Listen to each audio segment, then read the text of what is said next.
How's it going out there, YouTube land? Cyberneticshark with another new movie review for you. So let's get right into this review and see what I saw. The other day, I had the pleasure of watching a new type of Western film called Bone Tomahawk. Now, Bone Tomahawk came out in 2015 and has an all-star cast and was very well and very interesting directed. Now, this film was actually kind of in the works for a few years before it got made and released, and it still was considered a big success. And if I'm correct, I believe when I looked on Rotten Tomatoes, it's actually at 86% rotten fresh. So this is really a really decent Western for its time, because it was definitely different and a whole new genre of Western. Or I shouldn't say new genre, but a new take on a type of Western horror film.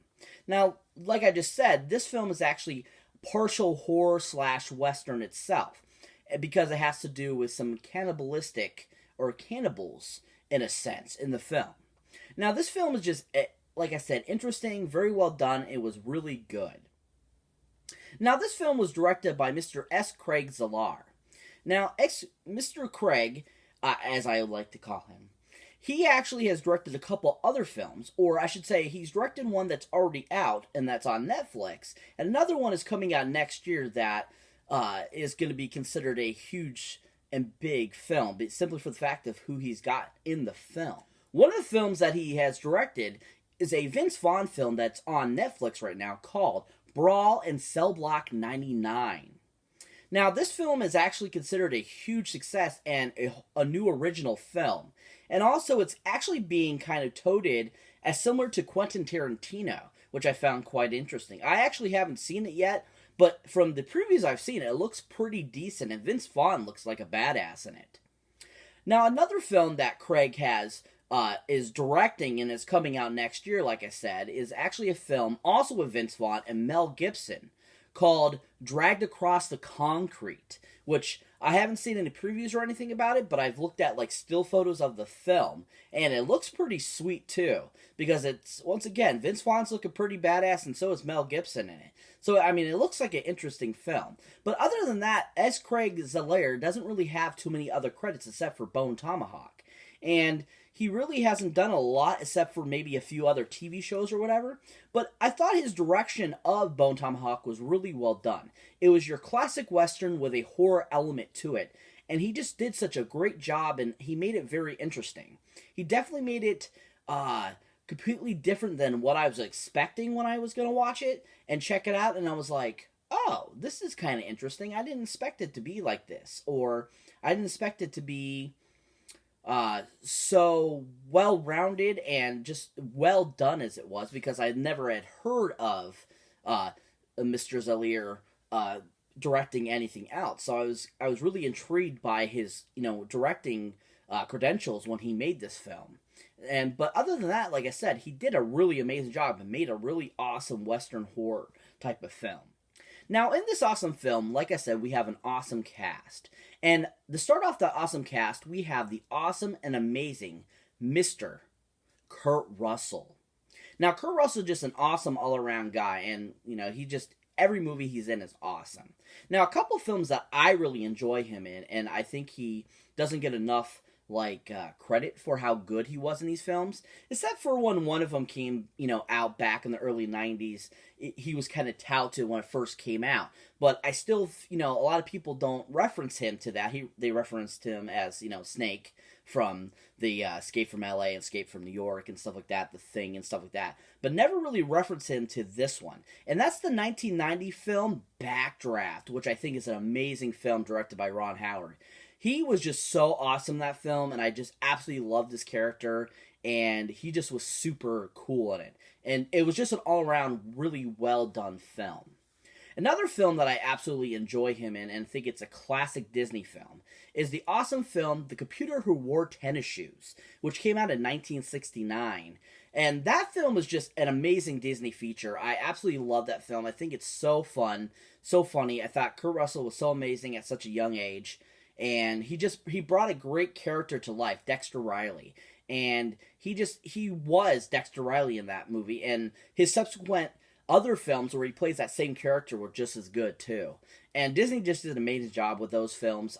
All those films from back in that time frame, I just think were so awesome and so fun, and I absolutely love them. They bring back so many childhood memories for me because I watched those growing up. So it's like it just, Kurt Russell is a part of my childhood, so that I absolutely love Kurt Russell. So I was very happy to see him in this film. But his portrayal in the film as the sheriff was really awesome. He just did a really good job. He was, awesome, amazing. Did a, just excellent job.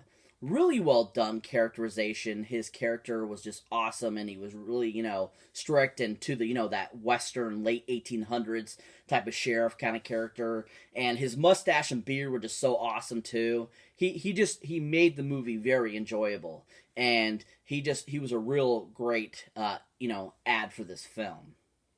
Now, we also have in the film another awesome, funny comedian, kind of also dramatic actor that he can go both ways. And that's Mr. Richard Jenkins. Now, Richard Jenkins, we all, recognize him as the father from the Step Brothers films and, all kinds of films like that. But a couple films that I really enjoyed him in that were just super fun films and just totally hilarious, and just he had great parts in the film. Now, one of these awesome films was the awesome Jim Carrey film from 2000, Me, Myself, and Irene. Now, that film is just super funny. Jim Carrey is always awesome, and Richard Jenkins' character in that as his, Mountie slash, boss kind of character was really fun in it. And I just really enjoyed him in it, and I thought he did a great job. It was super funny, and I just love how he always plays kind of like that asshole, strict kind of guy, but you got to do it my way or it's the highway type of guy. He was really fun in that, and him and Jim Carrey bouncing off each other was just super fun and funny. Another great film that he was in that I really enjoy, that has an all-star cast and just super funny, and it's a great comedy, is the awesome film Stealing Harvard with Tom Green and Jason Lee and Megan Mullally and just a huge, awesome cast. And Richard Jenkins in the film is just super hilarious. He's super funny. His bit part that's in it was just super, awesome characterization. And just, you're, totally kind of freaked out by him. At the same time, you're just, laughing so hard because he's, so just out there. And you're just what is this guy thinking? Why am I having to do this? And it's a super funny role, and I think it's one of Richard Jenkins' best. And just that movie is just absolutely hilarious. I love that movie. I think it's so stinking funny. Just all around great cast in the film, and just great performance by Richard Jenkins. But in Bone Tomahawk, Richard Jenkins' character you kind of fall in love with. His character is just really awesome, and it's really likable. And you're just rooting for him throughout the whole film, and just you enjoy him and his stories and just his character. You're just he's the old timer that you want to listen to his stories about because he's seen so much in his time. And he just was a really awesome character, and he was a great addition to the film. Another great actor that's in this film, and I was really surprised it was him at first because I didn't recognize him at first until I really looked at him, and that's Mr. Lost himself, Matthew Fox. Now, Matthew Fox has been in a few other movies and TV shows and so forth, but he's been in a couple really great films that I think are just fun and just, enjoyable entertainment. Those couple films are such films as the awesome Tyler Perry film, now not directed by him and not written by him, but based on a book series film, and that is the film Alex Cross. Now, Matthew Fox played a really awesome bad guy in that film, and I just really enjoyed his character in that. And I hadn't seen him really in a major bad guy character before, and so seeing him in that was really amazing because he plays such a sinister bad guy, and I just really enjoyed it, and I thought he was really good in that film. Even though that film didn't do too well, I still thought it was really good and enjoyable, and definitely something I want to add to my collection eventually. Another awesome film that Mr. Matthew Fox was in, and when he was pretty young and not really well known yet, and that is in the awesome 1993 film My Boyfriend's Back, which was an awesome zombie kind of horror comedy film, which was super awesome. It also had a brief part by the late great Mr. Philip Seymour Hoffman in it too, which was a really great little bit part by Philip Seymour Hoffman. It was just a really fun film. I really enjoyed it. It just was a really amazing film and super funny, and just one of those ones that I remember watching as a kid and remembering, years later going, holy crap, I forgot about this movie. It's so freaking funny. And Matthew Fox was part in it. Was really fun too, and like very simple but also right to the point and just super funny. But in Bone Tomahawk, Matthew Fox is a badass. He is super awesome in it. He plays basically kind of like this lone gunman type of guy, very sophisticated, looking and dressed, and he's hunted Indians before and stuff like that, and he knows how to shoot a gun, and his character was really awesome, and he was a real amazing pleasure to be in the film, and made the film even better and a great whole. Now, to round off this awesome cast, we have another great actor that has been in quite a few great films. And that actor is Mr. Patrick Wilson. Now, Patrick Wilson we all recognize from such films as The Watchmen, as The Owl, and so forth. But a couple films that he was really good in that I enjoyed were such films as The Conjuring, that came out in 2009, that's based on the true story about that one paranormal couple that has seen actual paranormal activities and so forth. It's a James Wan film, and just it's definitely one of those films that you're like has become such a big success and was such a huge hit. And Patrick Wilson really kind of got even more fame because of that film, and has kind of become a household name because of it. But I mean, Patrick Wilson was really good in it. He did a really good job, and he definitely played the part very well. Another film that Mr. Patrick Wilson was in that was a really good film and very interesting and different and an interesting thriller was the 2005 film Hard Candy. Now, Hard Candy also stars Ellen Page, and this film, her character in that film made me hate her that bad. I absolutely despise Ellen Page because of that film. And I feel that every other film that Ellen Page has been in has been pretty much the same. And the only films that I've ever really enjoyed her in were Juno, and also the awesome film, of course, the X-Men series with her as Kitty Pryde. But also there's another film that I really didn't mind her in and thought she was really fun in. Whip It, that Drew Barrymore directed, and I thought was a decent film. But other than that, Hard Candy was just a really interesting film, and Patrick Wilson's character in it was really awesome.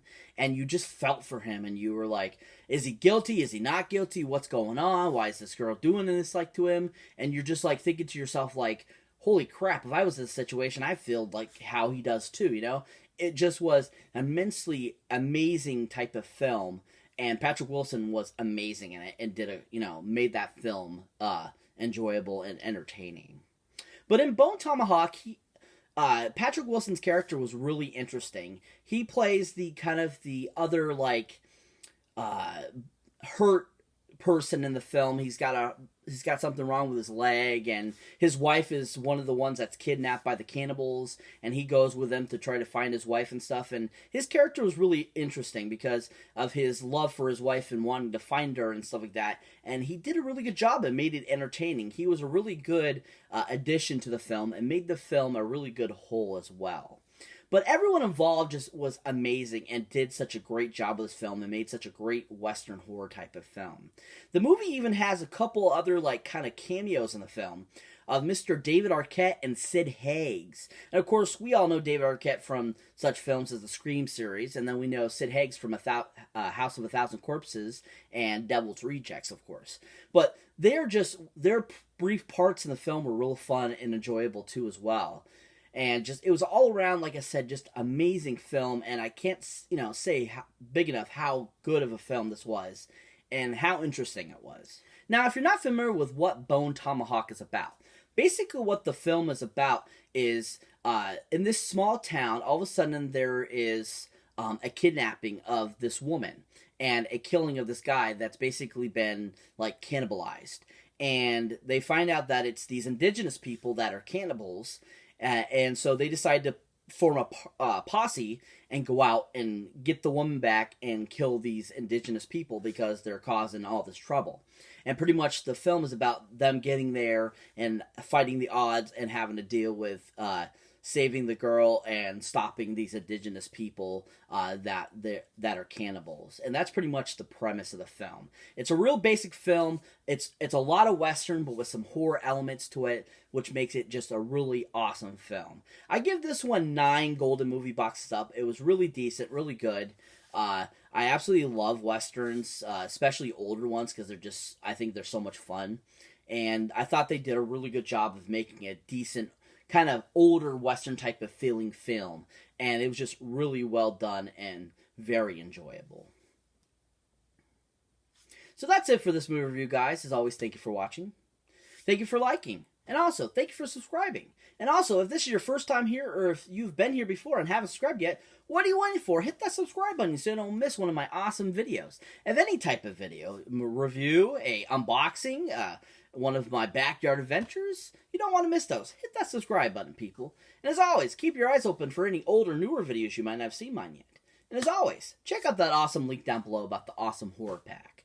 Now, especially if you're a huge horror buff, this pack is amazing, and it comes right to your door of either 4 awesome DVDs or 4 awesome Blu-rays of horror films. And also, each pack comes with a limited edition that's only exclusively through the awesome horror pack. So if you want something that's limited and that's a collector's item, what are you waiting for? This is the best pack to get for that, especially when they have one in each of their awesome packs. And also, if you're interested in subscribing, or if you are going to subscribe, let me know down in the comments so I can hook you up with a discount on your first month. And as always, catch you in the next one.